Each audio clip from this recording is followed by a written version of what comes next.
Vamos a continuar nuestra conversación, como yo le llamo a estas clases. Ustedes hablen de clase, de conversación. Denomine usted esta actividad. Desde mi punto de vista, estamos cumpliendo una tarea. Porque ustedes no se pueden quedar suspendidos en el aire. De alguna manera, si no es presencial, tienen que aterrizar virtualmente. Y eso es lo que estamos haciendo, con todo el esmero posible para entregarles a ustedes una educación de calidad como se lo merecen, porque ustedes son jóvenes que se están formando, que tienen mucho futuro y que por último son estudiantes de una gran universidad. La Universidad del Biobío, que forma profesores de castellano de primera clase. Vuelvo a Garcilaso. Ya les decía a ustedes ya que inaugura la obra, no Garcilaso, la obra de Garcilaso, la literatura criolla, nació en el Cusco, no se olviden, Perú. Y empieza la historia de la literatura hispanoamericana con un gran libro, Comentarios Reales. Comentarios Reales es una obra a la cual se le puede sacar mucho partido, porque no solo del punto de vista histórico, sino que también del punto de vista literario. Incluso podría decirse de que ya es una novela en ciernes. Una novela en ciernes, porque tanto como calificar a Garcilaso de historiador, no, pero sí de escritor, que utiliza su imaginación para hablarnos de un reino incaico ideal. Ya he explicado por qué, ¿no es cierto? Los contextos de la época, el renacimiento, el idealismo, Platón. Así que ya tienen ustedes una base para entender a Garcilaso. Esto de que no sea un historiador veraz no le quita mérito, por supuesto. Al contrario, los historiadores de aquella época tampoco eran tan veraces, ¿no? Porque eran encomiásticos defensores del imperio español. Bueno, ahora de otro imperio, pero el imperio incaico. Del imperio en que Pisa, Garcilaso y otros historiadores que muestran el reverso de la medalla, ¿no? La otra cara. Recuerden ustedes que ya nombramos a otro, ¿no es cierto? Al Guamán, Poma, ¿no es cierto? También es interesante recordarlo. Pero Garcilaso eh, habla de la historia de los incas en los comentarios y después va a hablar de la historia de los conquistadores. Esto quiere decir, en la historia del Perú, ¿no?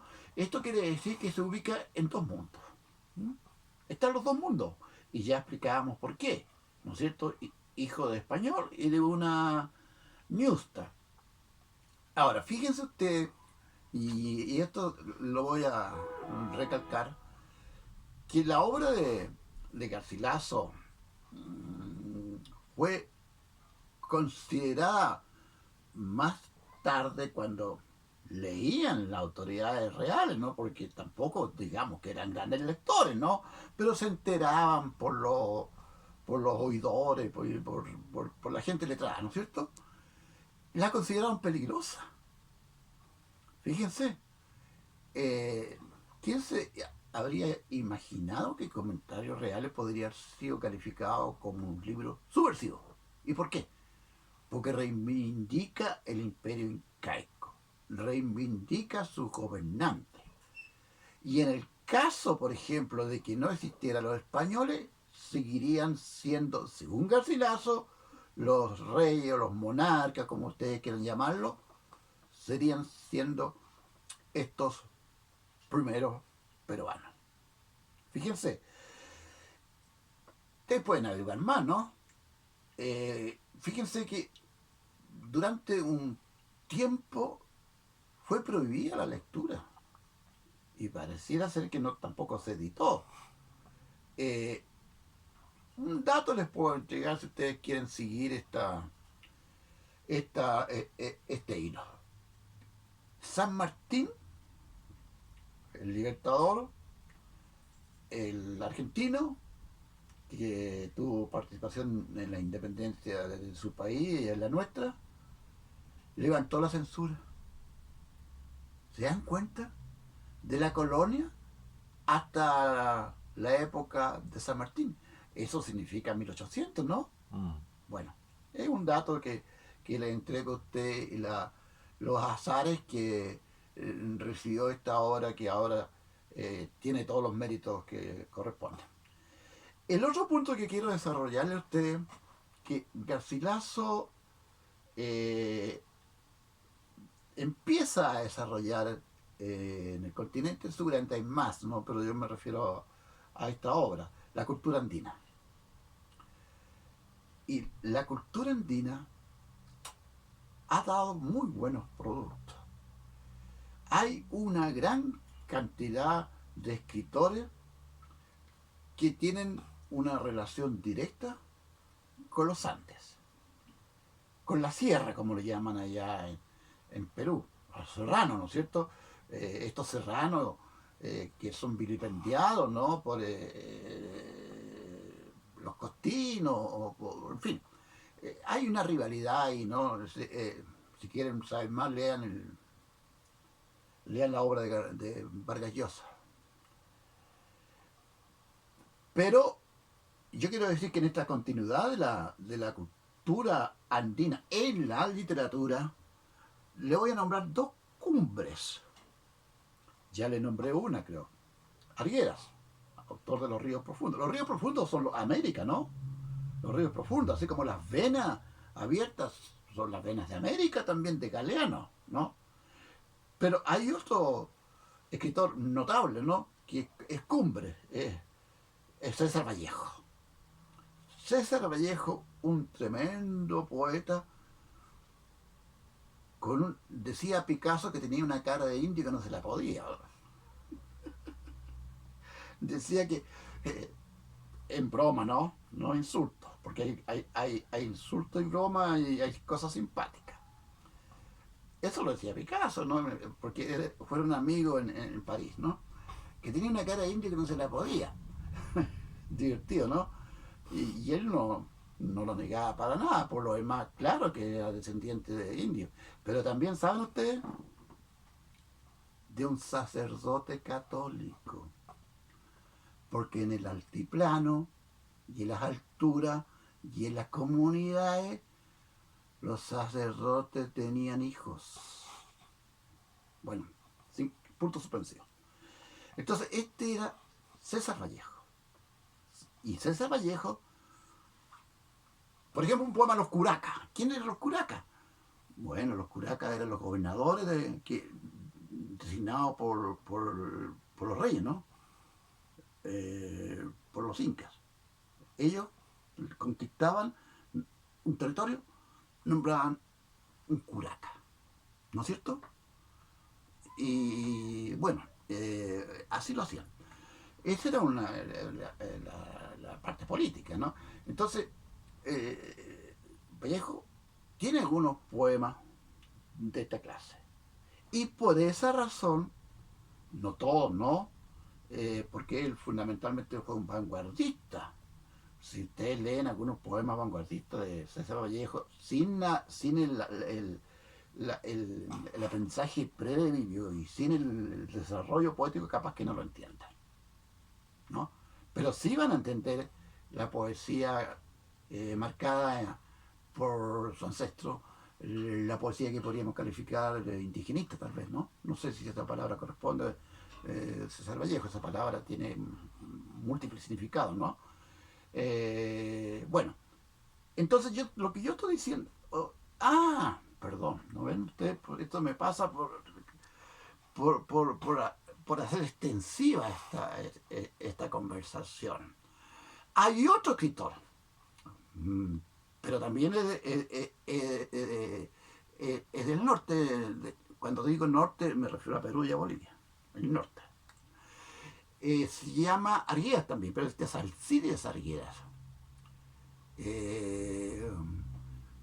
Y yo entiendo la clase siempre como una continuación, ¿no? No nos quedamos pegados en lo que estamos hablando. No nos vamos a quedar pegados en las cartas de Colón únicamente para decir que ahí hay una primera visión de América. Tampoco nos vamos a quedar pegados en las cartas de Cortés, sino para expresar el asombro de los conquistadores. Eso sí. Y después continuamos adelante. Y por eso que yo quería, a propósito de Garcilaso, hablar de estas cumbres de la literatura de 1900, porque tampoco es tan actual, ¿no? Pero digamos, para nosotros 100 años no es nada, ¿no? Es actual. Entonces, este Alcides Arguedas, y con esto concluyo esta ampliación de Garcilaso, tiene un libro bastante importante que se llama Raza de Bronce. ¿Cuál es la raza de bronce? La raza de bronce. Ustedes se imaginarán, ¿no es cierto? La raza de los habitantes del altiplano y de la sierra, ¿no es cierto?, que está formada por diferentes pueblos, aymara, quechua y otros pueblos, ¿no es cierto?, que no lo recuerdo y tampoco lo sé. Y Raza de Bronce habla de eso. Y fíjense que bueno que me haya acordado de esto, porque yo una vez trabajé este texto, un texto largo, entonces no se los voy a pedir a ustedes de lectura, no se asusten, ¿no? Raza de Bronce. La lectura va a depender del interés que tengan ustedes, fundamentalmente, del interés. Y del camino que se tracen, y de cómo una lectura los puede conducir a otra lectura. En ese sentido soy bastante, ¿cómo se dice?, dialéctico, ¿no?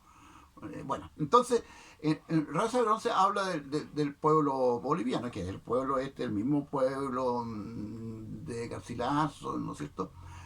Entonces, la curiosidad que yo encontré en esa novela, que se refiere al Titicaca. El Titicaca. Ustedes sabrán, ¿no es cierto?, que es uno de los lagos más altos del mundo. Y es, sin ofender, ¿no?, pero es el mar de Bolivia. Navegan, pescan, hacen toda una vida. Y alrededor de Titicaca vivieron la mayor parte de los habitantes del altiplano. Y Arguedas, que estoy hablando de Raza de Bronce, tiene unas páginas que yo las aproveché muy bien, referidas al Titicaca. ¿Y qué dice?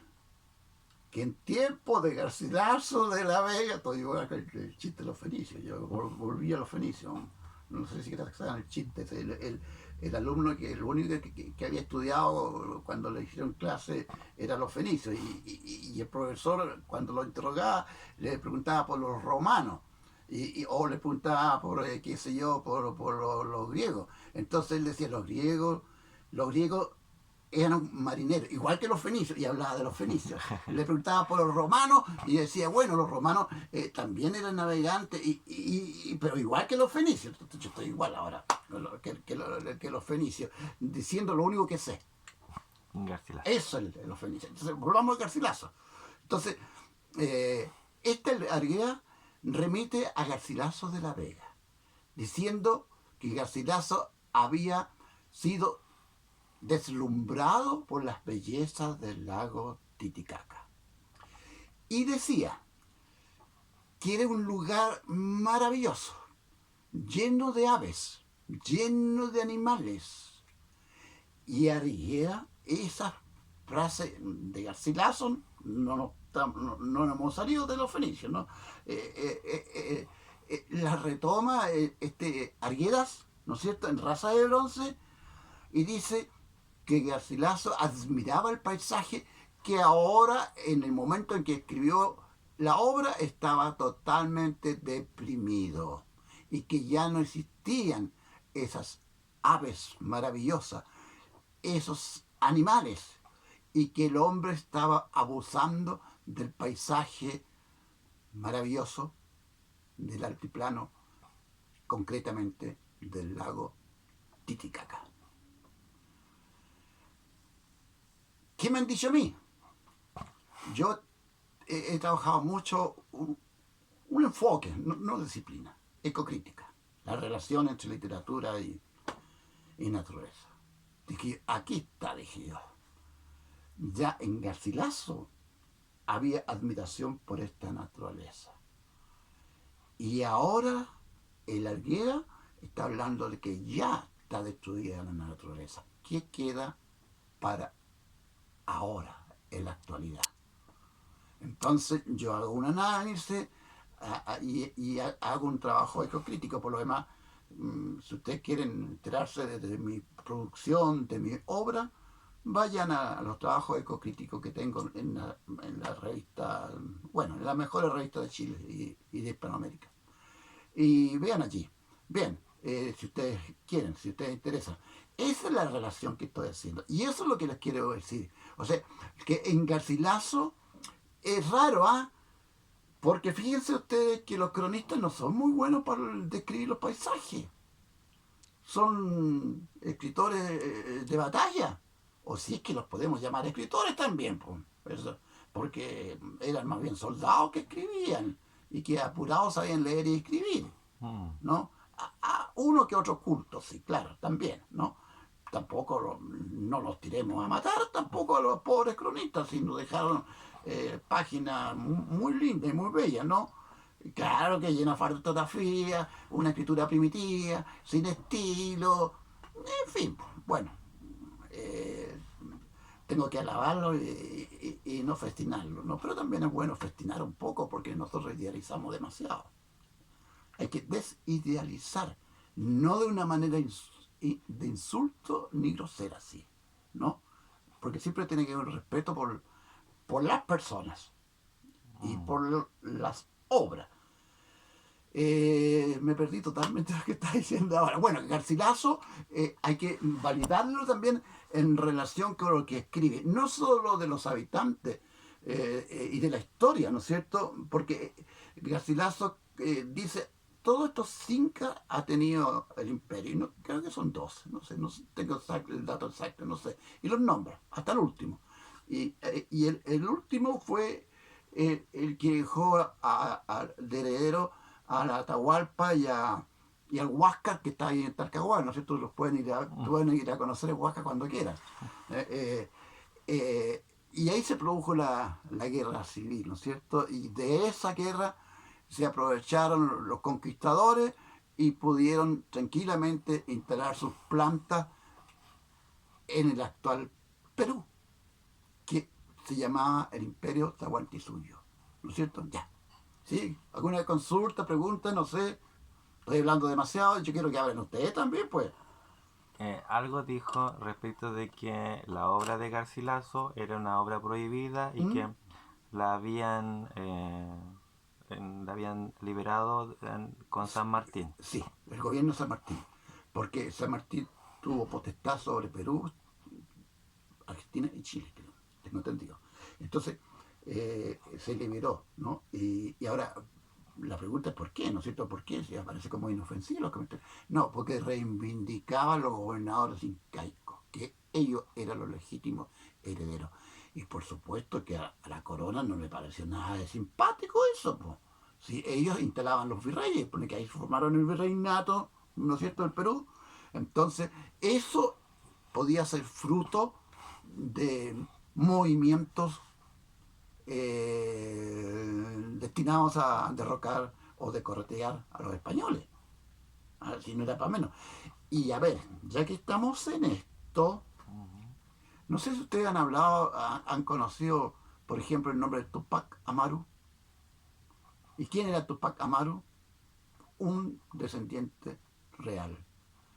¿Y por qué creen ustedes que los guerrilleros, no sé, de Uruguay, de Argentina, formaron un grupo que se llamaba los Tupamaros?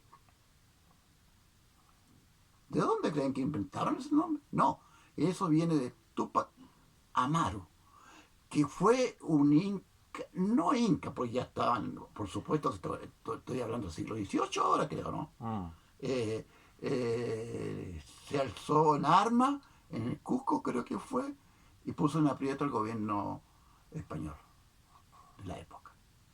Entonces, por supuesto, entonces dejó su semillita a don Garcilaso sin saberlo porque él era un noble, él no creo que haya pensado siquiera, ¿no es cierto?, en que la obra suya iba a tener estas consecuencias políticas. ¿Y ustedes saben lo que pasó con Tupac Amaru? No, no se lo voy a decir. Averígüelo ustedes. ¿Qué pasó con él? ¿Le fue bien? ¿Le fue mal? ¿Lo tomaron prisionero? ¿Se arrancó? ¿Fue frustrada su rebelión? Yo creo que usted, todo estudiante de literatura, tiene que tener también conocimiento de historia, ¿no? Entonces, averígüenme ustedes quién fue Tupac Amaru. Bien, ya. Entonces, Garcilaso, literatura andina. ¿De acuerdo? Literatura andina. Literatura que reivindica. Literatura que refuta lo que han hecho otros historiadores. O cronistas, mejor dicho. Hablemos de cronistas mejor, porque tampoco historiadores no eran, ¿no es cierto? Eh, bueno, eh, y desde el punto de vista del desarrollo de la literatura es el primero. Y a partir de él, nosotros vamos a tener que hablar de la literatura mestiza, mm, que es la literatura nuestra. Este mestizaje, ¿no es cierto? Porque él ya, hemos dicho, viene de los españoles y viene de los indígenas, ¿no es cierto?